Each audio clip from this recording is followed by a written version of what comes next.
Привет, физкультурники! Я думаю, друзья, что те, кто из вас тренера, и даже не тренера, а просто тренируются в кроссфит-боксах, наверняка либо сталкивались с такой проблемой, даже я не знаю, ли это на самом деле проблема, но сейчас мы это с вами выясним.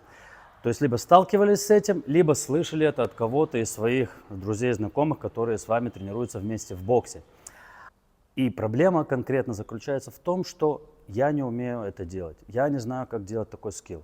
То есть я лично столкнулся с этой проблемой. И в последнее время достаточно много, что приходят подопечные и жалуются: я уже тут год не умею еще подтягиваться. Я уже здесь там 1,5 года не умею прыгать двойные прыжки. И как по мне, так надо разобраться, в чем лично тут проблема. Проблема в боксе или проблема в самих подопечных. Друзья, те, кто меня не знает, меня зовут Гоша, я тренер по кроссфиту. Также занимаюсь кроссфитом и пытаюсь соревноваться. Всем, кому эта тема интересна, друзья, подписываемся, ставим лайки. Вам не сложно, мне приятно, YouTube полезно для продвижения моих видео. И погнали разбирать такую интересную тему.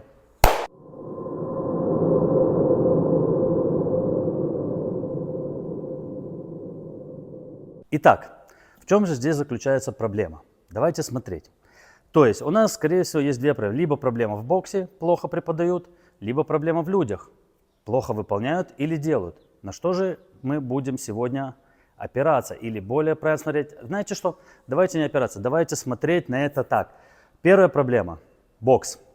Что может быть проблема в боксе? По большому счету, любой бокс, кроссфит, для вообще понимания, что такое кроссфит, бокс и как он работает, давайте рассмотрим так.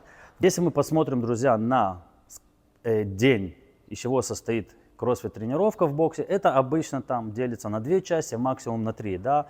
Это может быть силовая и меткон. Это может быть кардио и меткон. Это может быть меткон по кардио и какие-нибудь скиллы. Это могут быть какие-нибудь скиллы и потом какой-нибудь меткон.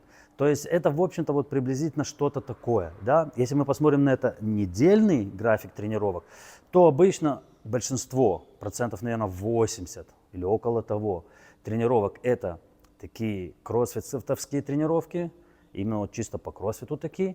Дополнительно к ним есть дни по тяжелой атлетике, по гимнастике, по эндуранс, и могут быть даже какие-нибудь по йоге, да, или какие-нибудь растяжки. Но это уже такие совсем крутые, большие клубы, которых там тренировки идут не как у нас. Вот у нас достаточно маленький клуб пока еще, и у нас в боксе и есть только утром тренировки несколько часов и вечером несколько часов. Да? Если клуб достаточно большой, он работает с утра до вечера, или у него даже не с утра до вечера, то есть я имею в виду и днем есть тренировки. Но даже если, скажем, днем нет тренировки, но у него может быть не 3 часа, как у нас по утрам есть, а 4-5. По вечерам там до 6 часов могут доходить тренировки. Посередине может быть перерыв какой-то, да, но как бы часов дневных, именно вот групповых тренировок может доходить там до 11-12 в день. И у нас-то пока не так, у нас в районе 6-7 в день тренировок, часовых именно групповых. Вот, поэтому у нас как бы чуть меньше всего этого. Но если клуб большой, у него может быть все.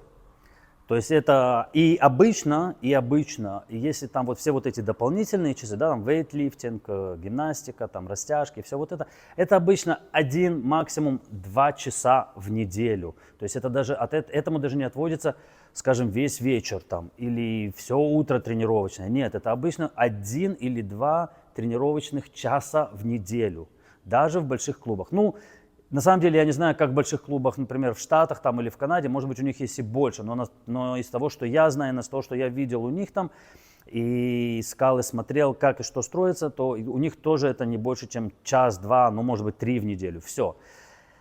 И что из этого выходит? Из этого выходит следующая проблема, что когда вы тренируетесь только в большинстве ваших часов такой чистый кроссфит, время тренировать скиллов у вас практически нету. И в групповых тренировках тренировать их очень тяжело, потому что даже если выделяется тренировка на какой-то скилл, это час в неделю в лучшем случае. А скиллов, как вы знаете, очень-очень-очень много в кроссфите. И если вы будете тренировать на этой неделе скилл один, на следующей неделе скилл другой, а даже если это будет, скажем, 3-4 недели подряд, один и тот же скилл, который разбит на части, и вы будете его тренировать. Все, что может сделать CrossFit Box, это дать вам в руки скиллы, как их тренировать это даже не скиллы, а дать вам инструмент, как тренировать вот определенный скилл. Он разбивается, и вы получаете инструменты. И вы с этими инструментами уже что-то делаете. Теперь, и, к сожалению, много людей, которые тренируются в боксах, они не хотят брать персональных тренеров, платить деньги и тренироваться дальше, изучать, чтобы углубиться как нужно в тренировочный процесс или углубиться как нужно именно вот в определенный какой-то скилл, да. То есть, да, тренера, например, вот у меня сейчас есть несколько человек, которые уже тоже пришли, жалуются, мы не умеем подтягиваться. И они пришли и сказали, мы не будем делать сегодня часть силовую, которая есть, мы хотим тренировать подтягивания, дай нам какие-то упражнения. Я им дал, пускай тренируют, им интересно, они хотят, пожалуйста, я только за, чтобы люди научились и приходили за помощью. Но и многие так не делают, и потом приходят и начинают жаловаться, мы ничего не умеем. Кроме того, ребята, нужно понимать еще одну простую вещь, что когда вы тренируете какой-то скилл, вот вы пришли, я не знаю, там неважно сейчас сколько бокс выделил дней или часов на определенный скилл, да, вы должны понимать, что вы не можете выучить его за 3-4 часа. Даже кроме того, я вам скажу больше, это не 3-4 часа, потому что тренировку, вы пришли на тренировку, у вас есть какой-то скилл, вам дали пару каких-то упражнений для того, чтобы его, скажем, его первоначальную часть изучить. После этого у вас есть вторая часть тренировки. Это может быть силовая, это может быть метка, это может быть все что угодно. Но это даже не целый час отработки вот этих вот упражнений. Нет, это всего лишь, там, скажем, 20 минут. То есть даже если это какой-то скилл, разделенный на 3-4 недели, то в совокупности это выйдет, ну, час-полтора. За час-полтора нельзя научиться ничему. Это вам надо понимать и принять. Друзья, если вам важно выучить какой-то скилл, и понять, как он работает, и делать его, окей, то, как я говорю всегда своим подопечным здесь, друзья, я готов вам помочь, я готов вам дать те скиллы или те упражнения, которые помогут вам в изучении определенного упражнения без проблем. Но если вы не будете их постоянно делать и хотя бы 2-3 раза в неделю повторять, все это будет бессмысленно. То есть, что происходит? Люди жалуются, что они не умеют что-либо делать. А когда ты им что-то даешь, они это не делают. И что у нас получается? Кто виноват? Бокс виноват? Или люди, которые не хотят делать, виноваты? Потому что, как по мне, так на боксе есть, да, какая-то ответственность помогать людям и учить, но если люди сами не хотят этого делать и не понимают, что это нужно делать постоянно и тренировать, то, и потому что без этого просто у вас ничего не получится, друзья, то, извините, но валить бочки на бокс, я считаю, что это уже неправильный вариант. Итак, друзья, когда ко мне, как я сказал, приходят и просят, я им даю, они стоят, отрабатывают. И тем, кому это действительно важно, те, которые действительно хотят добиться какого-то результата, они по 2-3 раза в неделю приходят чуть раньше, уходят чуть позже, но они тренируются, они делают, они выполняют те задания, которые я им даю, и у них в конце концов через какое-то время получается это сделать. Резюмируя все вот это дело.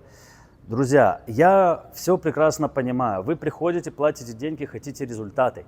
Но если вы не будете вкладывать в эти результаты чуть больше, чем просто прийти позаниматься час в неделю, у вас ничего не получится. Это нужно понимать, и это нужно принять. Если вам действительно важны какие-то результаты, вы должны приходить и тренировать их. Вы должны делать их и не раз в неделю, а 3 раза в неделю, 4 раза в неделю. Это те вещи, которые нужно постоянно тренировать для того, чтобы они начали получаться. Да, есть такие скиллы, скажем, ну, простенькие, как двойные прыжки на скакалке. По большому счету, это достаточно очень-очень простой скилл. Его не так уж сложно выучить. Если вы умеете прыгать синглы, у вас нет с этим никаких проблем. Перейти прыгать на двойные, это всего лишь просто, ну, реально день-два помучиться, просто чтобы у вас в мозгу переключалось, как надо двигать руками, в какой момент и куда в прыжке, и все, у вас все получится. Но скиллы такие, например, как подтягивание, это достаточно сложный скилл. Его нужно тренировать минимум 3 раза в неделю. И его нужно тренировать не по 10 минут, а как минимум по часу. Это должна быть полноценная тренировка. И если вы будете полноценно тренироваться и делать, месяца через 3-4 у вас получится это подтягивание. Но его нужно делать. Поэтому, друзья, пожалуйста, если это вам важно, делайте, тренируйте, доводите ваших тренеров, чтобы они вам показывали и помогали в этом. И я уверен, что они это сделают. И тогда у вас все получится, я вам обещаю. Ну а на этой веселой ноте, друзья, я думаю, что мы будем заканчивать. Я не хочу сильно растягивать это видео, так что, как всегда, лайки, подписки. И да пребудет с вами сила, народ. Пока.